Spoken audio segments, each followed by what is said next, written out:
Kerala movie आप दिखाते हैं, ऐसी आवश्यकता क्यों पड़ गई? विषय यह नहीं है कि मैं कितने महिलाओं को फिल्म दिखाने ले जाता हूँ। विषय यह है कि उतनी सारी महिलाएं स्वयं की इच्छा से और उत्सुकता के साथ वह फिल्म देखने के लिए प्रेरित हो जाती हैं और स्वयं बोलती हैं कि मैं फिल्म देखने जाऊंगी, और सैकड़ों की संख्या में वहां पर लोग इकट्ठा हो जाते हैं फिल्म देखने के लिए। तो इस फिल्म में ऐसा है क्या? इस फिल्म में वास्तविकता दिखाया गया है। मैंने पहले भी कहा है कि मैं इसको द केरला स्टोरी सिर्फ नहीं मानता, मैं उसको द इंडिया स्टोरी मानता हूँ। भारत का 29 राज्य इस विषय से अछूता नहीं है। कईयक हमारी बहनों को बरगला फुसला करके और उनका ब्रेन वॉश करने का कारण यह रहता था कि हमारे हिंदू बहनें अपने धर्म, अपनी संस्कृति, अपने संस्कार, अपने धर्म ग्रंथों के बारे में अध्ययन का नहीं होना, यह कारण रहता था उनका ब्रेन वॉश हो जाने का। और उनका दुरुपयोग किस प्रकार किया जा सकता है, इसका प्रत्यक्ष उदाहरण आपको फिल्म में देखने को मिलता है। आईएसआईएस जैसे आतंकवादी संगठन, देश विरोधी संगठन जो इस देश को गरल में भेजने के लिए लगातार कईयक वर्षों से षड्यंत्ररत हैं, चाहे वो social Islamic movement of India हो, सिम्मी हो, चाहे और अन्य कितने संगठन हो, सभी का एक ध्येय होता है कि हमारे देश को बर्बाद करना। और वो जानते हैं कि भारत को बर्बाद करना है, हिंदुत्व को बर्बाद करना है, तो उसका जो आधार है वो महिलाओं का गर्भ है, क्योंकि उसी से आने वाली पीढ़ियां जन्म लेती हैं और उस पीढ़ी को नष्ट करने के लिए वो महिलाओं के गर्भ पे आक्रमण करते हैं। आपके बारे में जब पहले भी मैंने देखा, बहुत सी खबरें हमने देखी, आप लव जिहाद को लेकर हमेशा से आवाज बुलंद करते रहे हैं। क्या आपको लगता है कि क्या इसकी आवश्यकता आन पड़ी है कि इस चीज को और बुलंद किया जाए? क्या लव जिहाद को आप किस एंगल से देखते हैं? देखिए, बहुत पहले की बात है, मैं स्कूल लाइफ में था, उस समय पहली बार मेरे सामने इस प्रकार का विषय आया था। मैं 9th क्लास में था और उस समय हम अपने कुछ अभिभावकों के साथ राष्ट्रीय स्वयंसेवक संघ, बजरंग दल, हिंदू जागरण मंच, इस प्रकार के अनेकों संगठनों के द्वारा मुहिम चला करके उस बच्ची को बचाया गया था, लव जिहाद फंसी हुई बच्ची को, और उस लड़के को जो है वो जेल भेज दिया गया था। वो मेरे जीवन का पहला केस था। तो मैंने देखा उस बच्ची से जब बात करके, तो वो बच्ची नाबालिग थी और वो बच्ची जानती थी कि मैं जिसके प्यार में फंसी हूँ वो पहले से शादीशुदा है और एक बच्चे का बाप है। इतना जानते हुए भी वो नाबालिग बच्ची उसके प्यार में के चंगुल में फंस जाती है। तो आप सोच सकते हैं किस लेवल का ब्रेन वॉश किया जाता है। दूसरा कि आपको याद होगा तारा सहदेव प्रकरण, जब एक नेशनल खिलाड़ी, नेशनल तीरंदाज जो है तारा सहदेव, जो कि हमारी रांची के रहने वाली हैं और बहुत प्रतिष्ठित घराने से बिलोंग करती हैं, उनका जब लव जिहाद के चक्कर में फंस जाती हैं और जब उनको विवाह करने के बाद में पता चलता है कि ये व्यक्ति हिंदू नहीं है, ये मुझसे झूठ बोल के विवाह किया था, और जब उसको घर में बांध के रखा जाता था, सिगरेट से जलाया जाता था, मारा पीटा जाता था, उत्पीड़ित किया जाता था, तब वो किसी तरह भाग करके बाहर आती हैं और तारा सहदेव के द्वारा पूरे भारतवर्ष को बताया जाता है कि लव जिहाद क्या है। उस समय बहुत भारी आंदोलन हुआ था और हम लोगों ने इस पे काम किया था। चलिए, मैं ये समझ सकता हूँ कि भैरव ने लव जिहाद के लिए आवाज उठाया, भैरव ने तारा सहदेव की बात की, ऐसी बहुत सारी घटनाएं हुई, समाज के सामने आई, लेकिन अभी भैरव को स्पॉन्सर कौन कर रहा है? लोग तो कह रहे हैं कि राजनीतिक पार्टियां भैरव को स्पॉन्सर कर रही है, भैरव जानबूझकर ऐसा कर रहे हैं। देखिए, मैं तो बोलता हूँ मैं जानबूझ के ऐसा कर रहा हूँ, क्योंकि यही मेरा ध्येय, यही मेरा काम है। मैं जानबूझ के, आप द केरला मूवी आई है तो आप लोगों को पिक्चर दिखाने ले गए? जब जी द कश्मीर फाइल्स आई थी उस समय मैं पिक्चर दिखाने ले गया था। फाइल और केरला ये मूवी भैया, क्योंकि ये सब देखिए, पहले इस प्रकार की मूवियाँ क्यों नहीं बनती थी? पहले जो मूवियाँ बनती थी पीके टाइप में, पीके फिल्म में दिखाया जाता है, फिल्म बहुत अच्छा फिल्म बनाया, अंत में क्या दिखा दिया कि जो पाकिस्तानी मुस्लिम होता है वो धोखा नहीं देता है, यह फिल्म का शीर्षक था। अंत में यही दिखाया गया।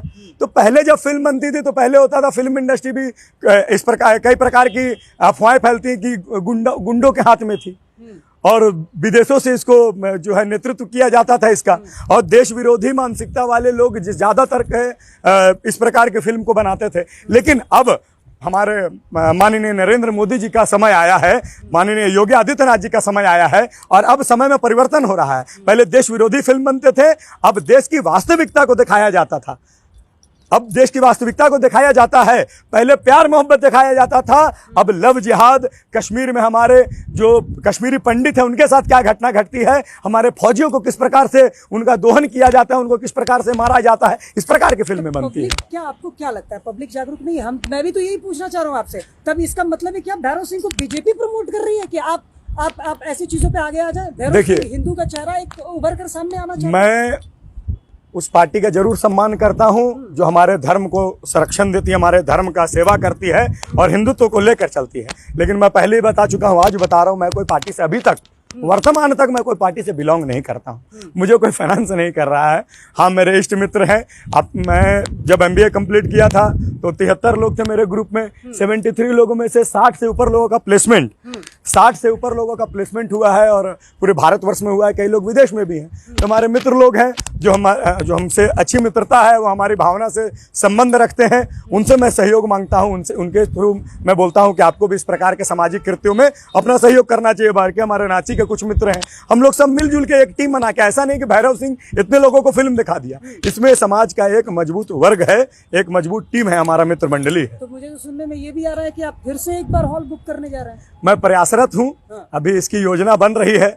अगर सक्षम रहा और उस प्रकार की व्यवस्था हो गई हमारे मित्रों के माध्यम से तो मैं यह काम जरूर करूंगा। आपको ये नहीं लगता है कि क्या जब हम लड़कियों की बात करते हैं, आप समाज को जागरूक करने के बाद, ये जो लोग हैं पढ़े लिखे हैं, ये लोग समझदार हैं, क्या इसकी जरूरत है कि हम किसी एक फिल्म को आधार बनाकर फिर हम उस पे हम अपनी राय को रख के, फिल्म तो लोग देख रहे हैं, समाज का एक वर्ग ये कह रहा है कि आप लोग जानबूझकर इसे ऐसा पुश कर रहे हैं जिसमें समाज में जो एक सौहार्द का माहौल है वो खराब हो रहा है। देखिए, समाज का माहौल तब खराब होता है जब कोई नेत्री खड़ा होकर के किसी एक विशेष धर्म के बारे में कुछ जब विषय रख देती हैं तो पूरे भारतवर्ष में नारा लगने लगता है कि सर तन से जुदा। लेकिन जब हमारे धर्म की बात आती है, लोग हमारे धर्म के बारे में कुछ भी बोलते हैं और हम लोग उसका विरोध करते हैं, तो उसमें आता है एजुकेशन, पढ़े लिखे लोग, सामाजिक सौहार्द, एक दूसरे से प्रेम संबंध। अब श्रद्धा का जो घटना हुआ दिल्ली में उसको आप ले लीजिए, उस समय सामाजिक सौहार्द कहाँ गया था? यही तो मैं बताना चाहता हूँ कि इस फिल्म के माध्यम से। और तथाकथित जो पढ़े लिखे लोग होते हैं, मैं एक उदाहरण देता हूँ। एक व्यक्ति है, बहुत पढ़ा लिखा है, बहुत बुद्धिमान है, बहुत पढ़ा लिखा है, उनके माँ बाप ने बहुत अच्छा उसको क्या बोलते हैं शिक्षा दिया, वो MBBS कर लेता है, विदेश चल जाता है। ये प्रत्यक्ष घटना है, उदाहरण है, मैं बता रहा हूँ।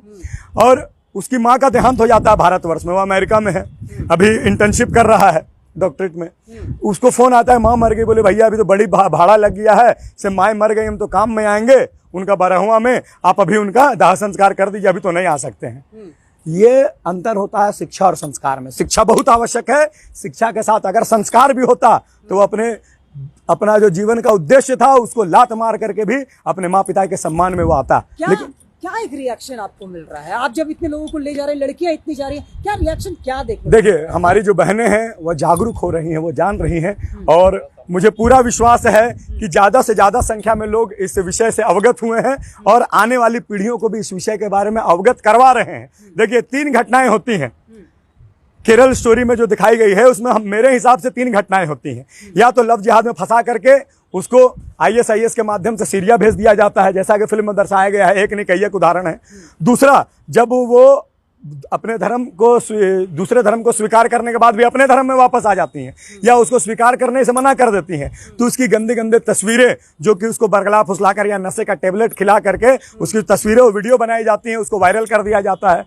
या फिर तीसरा, उसका बलात्कार किया जाता है दम भर और अंततः उसे काट करके 36 टुकड़ों में फ्रिज में डाला जाता है और बाद में उसको जंगल में फेंक दिया जाता है। एक नहीं, प्रत्यक्ष कितने उदाहरण हैं। या तो उसकी लाश कोई नाली के नीचे मिलती है, किसी नदी में फेंकी हुई मिलती है, किसी रोड के किनारे फेंकी हुई मिलती है, जंगल में सड़ी हुई मिलती है। ऐसे अनेक घटनाएं हैं और इस घटनाओं की वास्तविकता से सभी को आज जागरूक हो चुके हैं, जान चुके हैं। चलिए, ये तो बात केरला स्टोरी की हुई और फिल्म है और लोग अपने नजरिए से देखते हैं। आप फिल्म नहीं है, मैं इसको फिल्म नहीं मानता हूँ, मैं इसको वास्तविक कहानी मानता हूँ जो लोगों के सामने दिखाई गई है। जब आप हिंदुत्व की बात करते हैं, आप हमेशा हिंदुत्व के नारे को बुलंद करते हैं, तो इसी को मैं थोड़ा सा कनेक्ट कर लेना चाहूँगा। बिहार में धीरेन्द्र कृष्ण शास्त्री आए, उनको आप किस नज़रिए से देखते हैं? आपको लगता है कि उनको झारखंड में भी आना चाहिए या धीरेन्द्र कृष्ण शास्त्री जैसे लोगों को देश की जरूरत है? अच्छा, आप एक बात बताइए, आपने माननीय धीरेन्द्र कृष्ण शास्त्री जी के बारे में प्रश्न पूछा। पटना ने पूरे भारतवर्ष के इतिहास में आप एक कार्यक्रम बता दीजिए जहां पर इतने लाखों की संख्या में लोग आए कि पटना का सबसे बड़ा स्टेडियम भर गया, आने वाले सभी ट्रेन फुल थे, पटना तक पहुंचने वाले सभी बस फुल थे, रोड में लगातार 60-70 किलोमीटर तक जाम लगा हुआ था। इतना बड़ा कार्यक्रम आज तक पूरे भारतवर्ष में हुआ क्या? कितने भी बड़े नेता वर्ल्ड वाइड, कितने भी बड़े नेता हुए, किसी भी देश के नेता, उनके लिए इतना बड़ा कार्यक्रम हुआ क्या? नहीं आया। तो यह लोगों का श्रद्धा है, लोगों का हिंदू धर्म के प्रति, सनातन धर्म के प्रति, धीरेन्द्र कृष्ण शास्त्री जी के प्रति उनकी श्रद्धा है, उनका प्रेम है, लोग जा रहे हैं। आप उनको चमत्कारी मानते हैं, आप उनको सनातनी मैं उनको मानते हैं, देशभक्त आप उनको मानता बाबा हूँ। मानते हैं, क्या मैं मानते हैं? उनको देशभक्त मानता हूँ, मैं उनको बजरंगबली का भक्त मानता हूँ, मैं उनको बजरंगबली का वो चेला मानता हूँ जो भगवान श्री रामचंद्र जी के दिखाए हुए मार्ग पे स्वयं चल रहे हैं और लाखों करोड़ों लोगों को वो मार्ग दिखा रहे हैं। चलिए भैरव, खुलकर बात करने के लिए, सारे सवालों का जवाब देने के लिए आपका बहुत बहुत शुक्रिया। अगली बार जब आप फिल्म की प्लानिंग करें और क्या आपकी आगे की प्लानिंग होती है तो वो भी आप जरूर बताएं। जी जी, धन्यवाद। जोहार झारखंड, जय श्री राम। भैरव जी, वहीं पर झारखंड के जो एक विधायक है वो कहते हैं कि आप जो नारे लगाते हैं जय श्री राम जय बजरंगबली, तो आप स्टेज से अल्लाह अकबर क्यों नहीं नारे लगाते हैं? भैया हम काहे नारा लगाएंगे? आपको नहीं कह रहे, धीरेन्द्र शास्त्री के बारे में कह रहे हाँ, हैं। क्यों लगाएंगे? नहीं नहीं, क्यों लगाएंगे? क्यों लगाएंगे? टीवी में एक बार डिबेट हुआ था। देखिए, अभी मैं इस प्रश्न का खुल करके उत्तर दूंगा तो हो सकता है फिर आपके माध्यम से मेरा ऊपर एक FIR हो जाएगा, लेकिन फिर भी मैं अपने हिसाब से आपका उत्तर देता हूं। ढकोसला केवल हम ही लोग करेगा। हमारे प्रधानमंत्री जी ने कभी टोपी क्यों नहीं पहनी? हमारे योगी आदित्यनाथ जी ने कभी टोपी क्यों नहीं पहनी? इसके बारे में 50 बार प्रश्न पूछा गया है। मैं भी उनके सिद्धांत और उनके उत्तरों से मैं सहमत रहता हूं। मैं भी टोपी नहीं पहनता हूं, हम भी जय श्री राम बोलते हैं। मुझे किसी धर्म से बैर नहीं है, लेकिन मैं अपने धर्म का सम्मान करूंगा और अपने धर्म के हिसाब से चलूंगा।